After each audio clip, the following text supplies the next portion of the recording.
McDonald's, a franchisee, has been accused of child labor violations. Let me give you the background to this insanity. Let's put the picture of full mass here.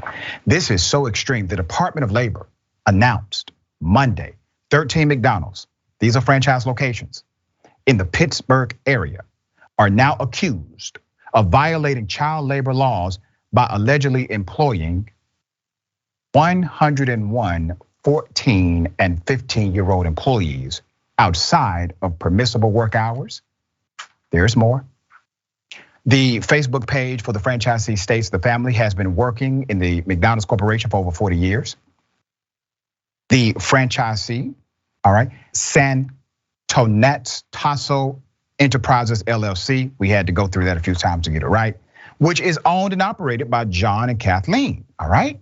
They paid a penalty of $57,000 plus after investigators with the department's wage and hour division allegedly found the violations at their 13 locations. Now, what does 13 mean? It means that it was systemic.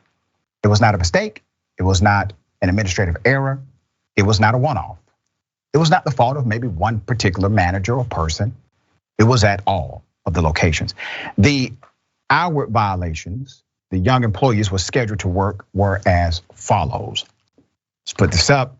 More than 3 hours per day, and after 7 p.m. on school days when the law forbids work beyond that time. Later than 9 p.m. on days between June 1 and Labor Day when they may legally work until 9 p.m. More than 8 hours on a non-school day and more than 18 hours a week during a regular school week. These failures led to violations of the Fair Labor Standards Act. There's more. Department officials also allegedly found an occupational violation at one of the 4 Pittsburgh locations where an employee under the age of 16, operated a deep fryer that was not equipped with a device to automatically lower and raise the baskets that creates a significant risk to a child.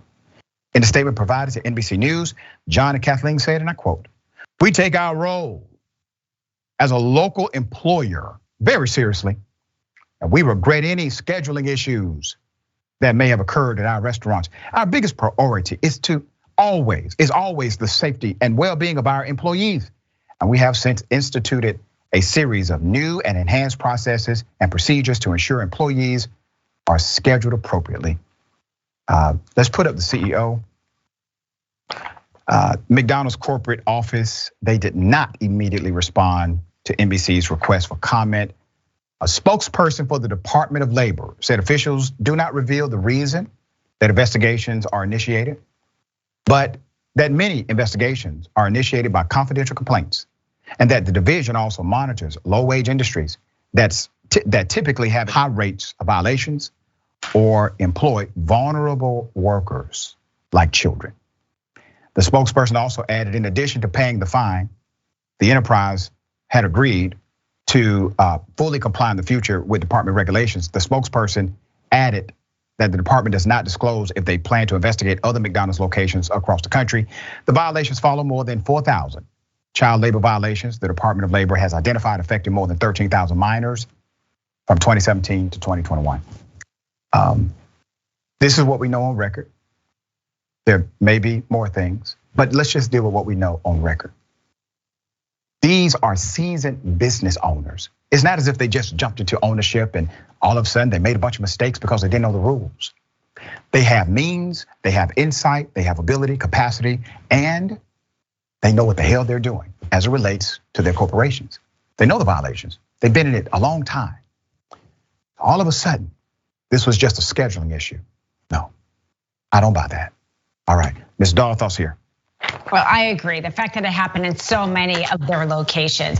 The fact is, the fact that why are these younger people even wanting to work? And it's because people aren't getting a living wage. And so all family members have to help. And it's that problem. There will always be a business owner or corporation willing to take advantage of a vulnerable person out there. Otherwise, we wouldn't have to have these laws if people were just willing to do the right thing.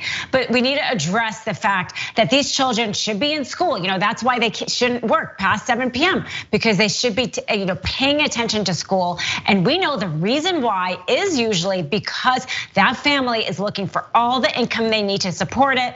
And they're probably working multiple jobs, the parents themselves. We need to pay them a living wage. So that way their children can just focus on school. You make a very good point.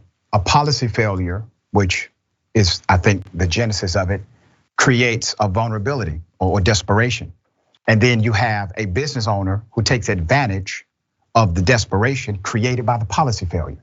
Okay, we're going to continue to follow as it develops.